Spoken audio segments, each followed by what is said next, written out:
Welcome to the official podcast of the Journal of Science Policy and Governance. In this podcast, students and early career researchers share more about their publication in the journal. Join us weekly to hear from the next generation of STEM leaders as we elevate their voices in science, technology, and innovation policy. Hello, and welcome to SciPol SoundBites, a podcast of the Journal of Science Policy and Governance. I'm Adriana Bankston, JSPG's Chief Outreach Officer and your host for this podcast. Let's dive in.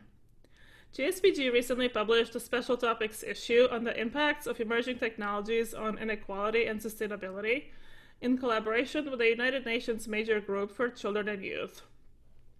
Today we're joined by an author from said issue, George Profitiliotis. George is an electrical and computer engineer with an interdisciplinary Master's of Science in Environment and Development offered by the National Technical University of Athens. He is currently a PhD candidate exploring the ex-ante economic valuation of future national planetary protection policies for private activities between Earth and Mars. George also works as a Foresight Expert at the UNESCO Chair on Futures Research in Greece, hosted in the PRAXI Network, a distinct administrative unit operating within the Foundation for Research and Technology Hellas, or FORTH, the most active research organization of Greece. George is the author of a new policy memo published in JSPG entitled The Case for Stimulating a Planetary Protection Framework for Emerging Private Space Activities. George, thanks for being on the show. Thank you very much for inviting me to this interview. Great. So let's start with, can you give us a simple 1-minute overview of your publication? Yes, absolutely. So in my policy memo, I tried to make the case for stimulating a novel framework for planetary protection policy, let's say, for private space actors.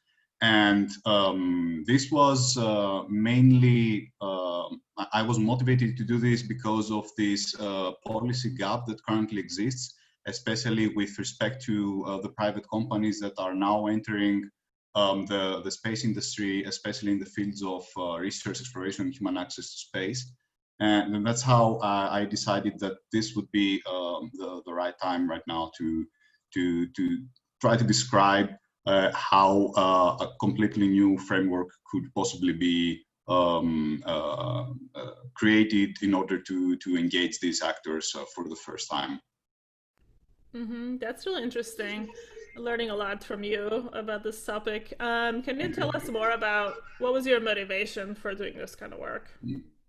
Yeah, absolutely. So planetary protection is actually this set of guidelines that exist and with a goal of protecting the terrestrial biosphere from potential contamination with microorganisms that may come through space missions from other celestial bodies, and to protect the other celestial bodies from the biological contamination that could be caused by the microorganisms that are being transferred by spacecraft from Earth to these celestial bodies during the either exploration or potential future development missions.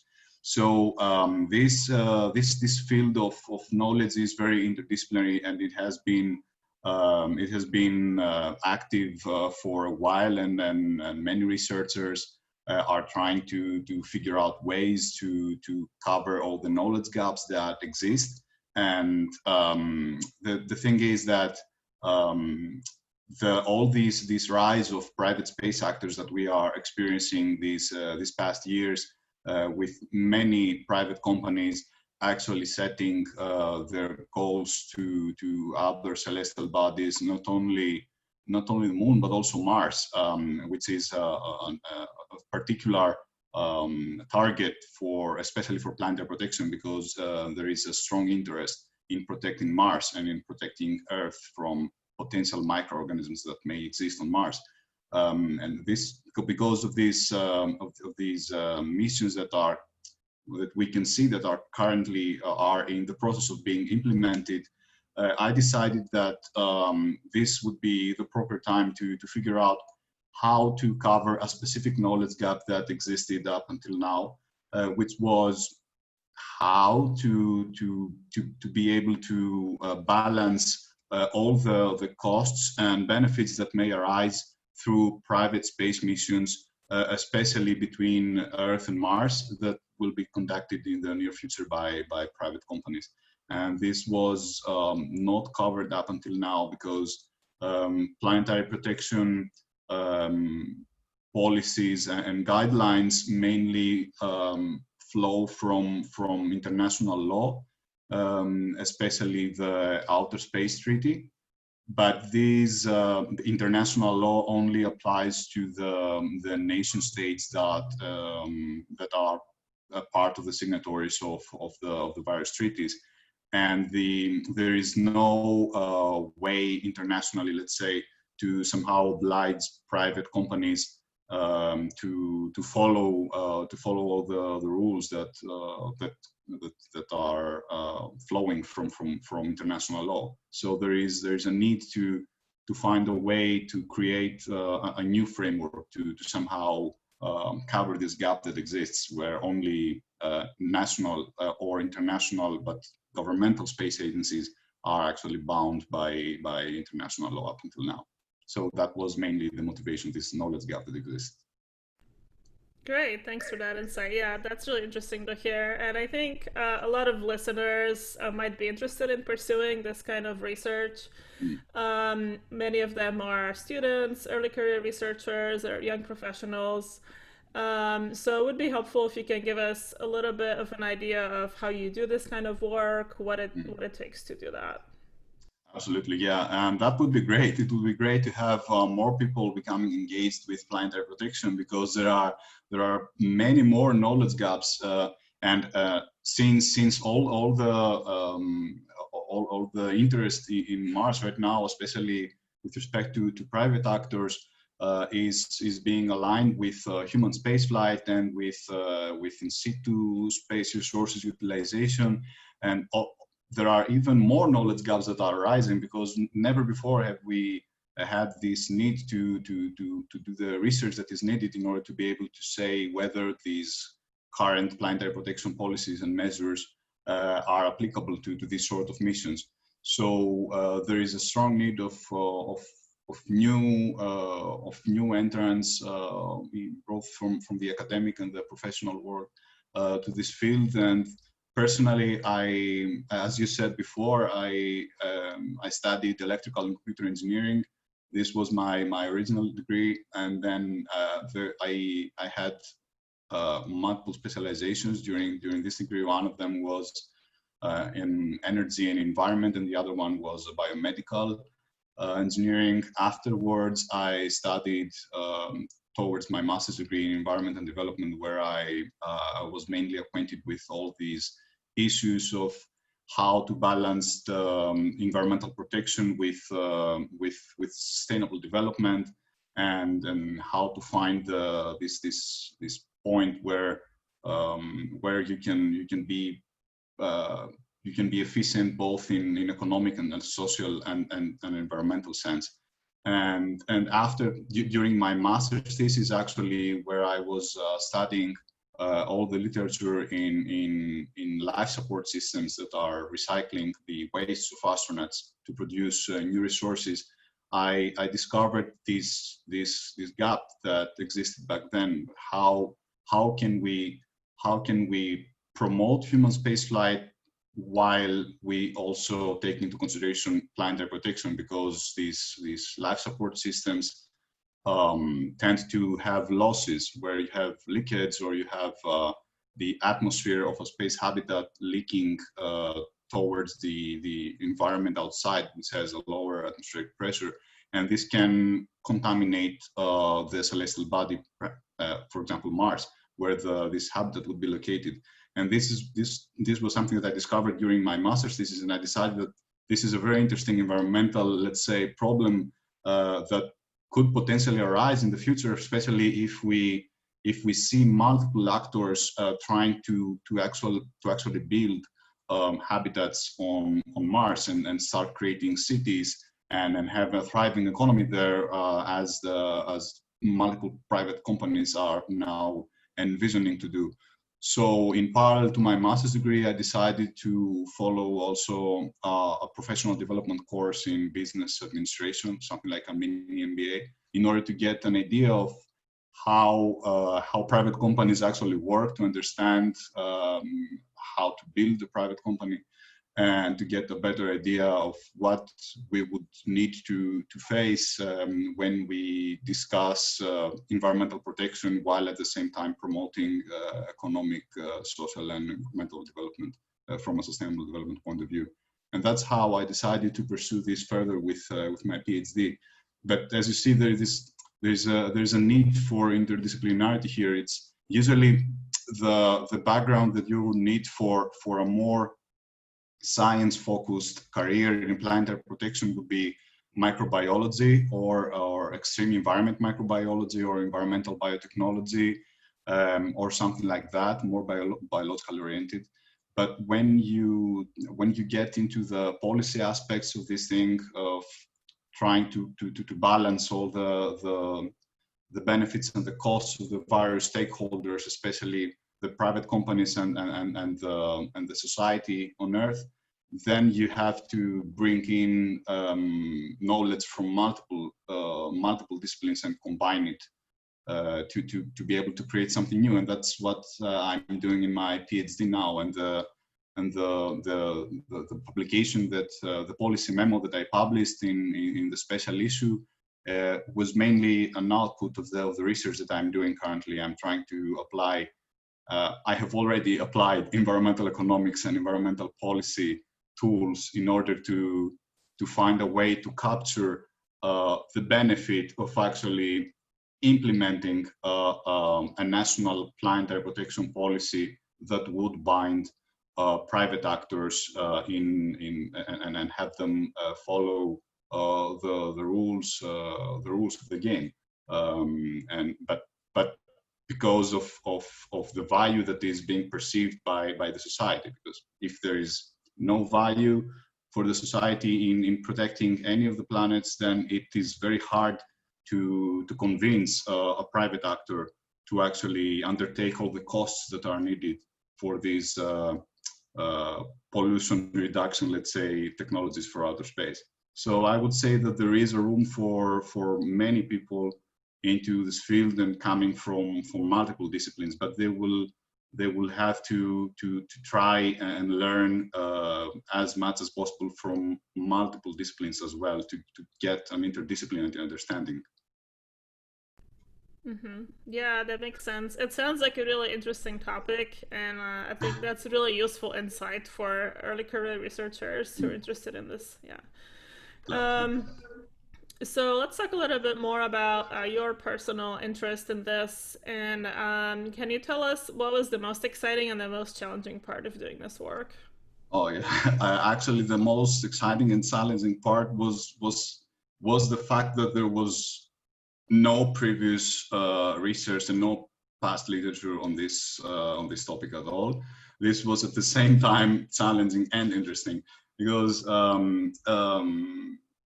it hadn't been done before.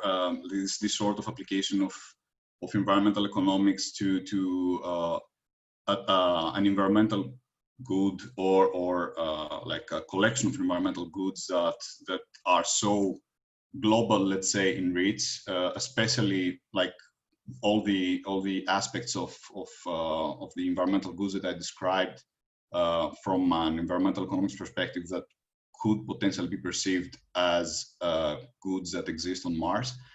This was something that happened for the first time. There were references in the literature where people were actually discussing these things, but these things had never been framed as goods. So it was never thought to be possible, like to apply this set of tools in environmental economics in order to capture the value that the public on Earth would assign to these goods. Because in environmental economics, this is what you actually do. You're trying to either quantify in monetary terms the damage that is being created due to an economic activity and impacts some sort of environmental good on Earth, or you are trying to estimate in economic terms the value that people, or the value or the benefits is the same thing, that people assign to specific environmental goods. So first of all, you would have to frame the goods both from the Earth's side, let's say, both for protecting the Earth from potential biological contamination from other celestial bodies, and the goods that would be in danger if someone contaminated, let's say, Mars, which was my topic, due to an activity that would produce microbial contamination on the Martian surface. So I did this for the first time, and then I also piloted the instrument, this questionnaire that I created following the best practices. For the first time, I did 3 pilots in Greece, and then I had to actually fund with personal funds, like let's say, the final application in Greece in order to get an estimate of how the Greek public would view this this case of protecting Earth and Mars from cross-contamination. And the good thing is that for the first time, I actually found that people would assign value, economic value, to both protecting the Earth from potential contamination from Mars and protecting Mars from biological contamination from Earth. So this was a finding that was not expected based on the literature, let's say, because no one had quantified it before. But at the same time, it was extremely hard because I created the questionnaire, so I will publish the questionnaire now, and people in other nations would be able to iterate on that, or to modify it and then apply it to see what their own national, let's say, policies would have to do, what their citizens perceive with respect to the value that they place on protecting Earth and Mars. But in the beginning, it was extremely hard, but also interesting to see if I could really make some sort of difference in the field. But we will see. I think that a first step was made through the policy memorandum, and we will see what will happen afterwards. Mm-hmm. Yeah, that makes sense. Yeah, thank you. It's pretty impressive to hear all the things you've developed. Looking forward to seeing where this goes next. So you touched upon this a little bit in terms of broader implications of this work. Can you talk a little bit about that, and also in the context of how this relates to underrepresented groups? Mm-hmm. Absolutely, yeah. So yes, the thing is that when you usually have any sort of industrial development, some sort of pollution will come shortly after because of this industrial development. But the thing is that when you are discussing a field like that, where the activities could potentially have very significant impacts in either the other celestial bodies or the Earth's biosphere per se, then it's very difficult to be able to say with certainty. So the thing is that especially with respect to sustainable development on Earth, the first reaction that somebody would have would be like to activate the precautionary principle and say that something like, okay, let's ban every activity that could potentially pose some sort of risk because of a biological hazard that may come from another celestial body to the terrestrial biosphere, and let's not risk anything on Earth. But at the same time, it's when you have such strong motives, and when you have like this sort of inspiration that the visions of these private companies are promoting to the general public, you will have to. This is a specific case of sustainable development where you have to balance environmental protection with economic and social prosperity, and especially with respect to the terrestrial biosphere, the thing is that this is a case of unknown unknowns, where we are not even sure if there is any life on Mars, let's say, that could actually be a biohazard to the terrestrial biosphere. But at the same time, we want to be prepared, and this kind of policy framework would be some sort of an anticipatory action, let's say, that would not inhibit economic growth, and would not preemptively create an obstacle for all this development that is happening. But at the same time, it will take into consideration all the previous knowledge that we have with similar issues on Earth, on how we manage to balance environmental protection with economic development, and find the point where it makes sense to have the economy developing, but also at the same time actually having a healthy environment wherein we can live. So this is an extension of all the problems that we are already facing on Earth, but in a very large scale and a very potentially unknown scale that this kind of microorganisms would have on the terrestrial environment. Yeah, thank you. I appreciate that broad overview. It's interesting to think about all the different aspects that you're working on. So I think that's a good point to end on. Can you tell us where people can find you online? Oh yeah, absolutely. I am on LinkedIn. You can find me on LinkedIn with my name, George Profitiliotis. And then you can also find my email address in this publication of the policy memo that we published in this special issue. I think it's on the first page. So if anyone wants to get in touch or discuss any career, let's say, potential opportunities for the future, feel free to send me an email, and I will do my best to assist. Great. Thank you, George. Thank you, everyone, for joining us today. You can find this episode and others like it on JSPG's YouTube channel and on SoundCloud. And that's it for this week on SciPol SoundBites, the podcast of the Journal of Science Policy and Governance. Thank you for the invitation. If you enjoyed this episode, subscribe to our podcast on YouTube and SoundCloud. You can also follow us on Twitter, Facebook, and Instagram at SciPol Journal.